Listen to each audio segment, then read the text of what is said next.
In the small town of Nazareth, an ordinary day for a young woman named Mary was about to become extraordinary. As she moved quietly through her home, a sudden radiant presence filled the room. A messenger from heaven had come with a message that would change the world forever. Mary trembled, not in fear but in awe. The message was unlike anything she had ever imagined. She would give birth to a son, a child who would be called the Son of the Most High. Though she did not understand how such a miracle could be, Mary's faith was stronger than her questions. She accepted the calling with humility and trust. Days later, as uncertainty filled Joseph's heart, he too received a divine message. The child Mary carried was from God, and Joseph was chosen to protect and guide their new family. Not long after, a decree from the Roman emperor forced every family to return to their ancestral town. So Mary and Joseph began the long journey from Nazareth to Bethlehem, carrying both responsibility and hope. When they arrived, Bethlehem was crowded with travelers. House after house offered the same reply: there was no room. Yet one kind innkeeper offered them a humble shelter, a quiet stable behind the inn. In the stillness of the night, surrounded by the softness of hay and the warmth of gentle animals, Mary gave birth to her son. The child promised by heaven had arrived, not in a palace but in the humblest of places.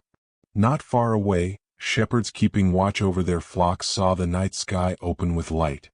The message was clear: the Savior had been born, wrapped in cloth and lying in a manger.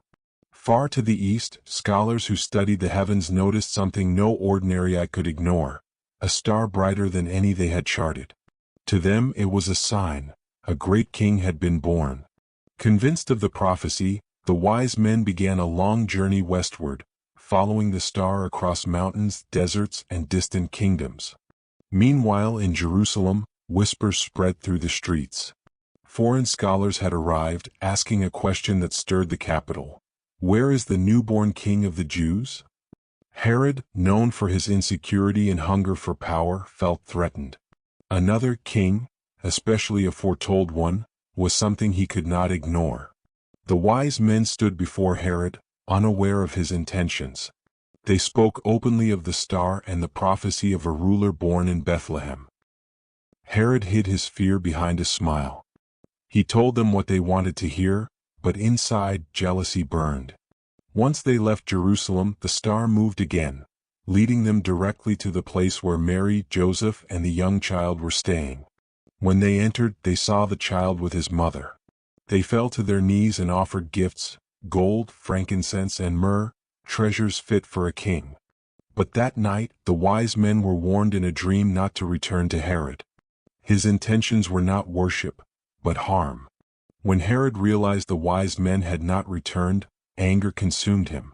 Fearful of losing power, he issued a terrible command, a decree targeting the children of Bethlehem.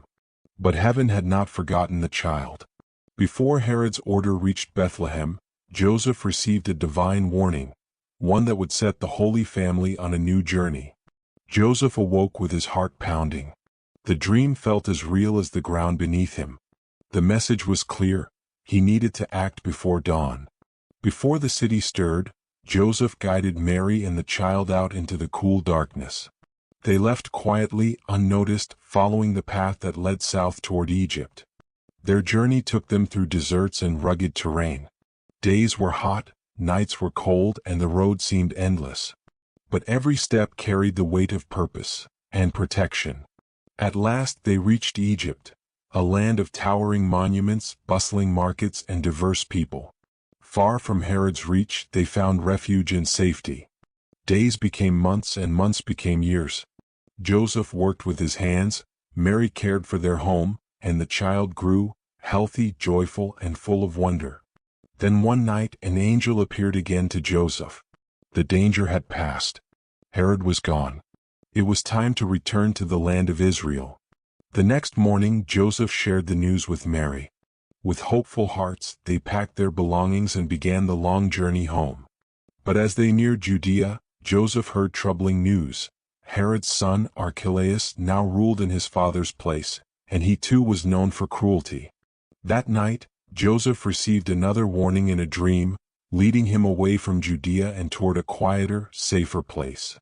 So they traveled north to Nazareth, a small, humble town. It was far from palaces and politics, but rich with peace, safety, and fresh beginnings. In Nazareth the child grew, strong in spirit, filled with wisdom, and surrounded by love. A quiet town for a quiet beginning, yet the world would one day know his name. And thus began the life of Jesus, the one promised, protected, and prepared to bring light to the world.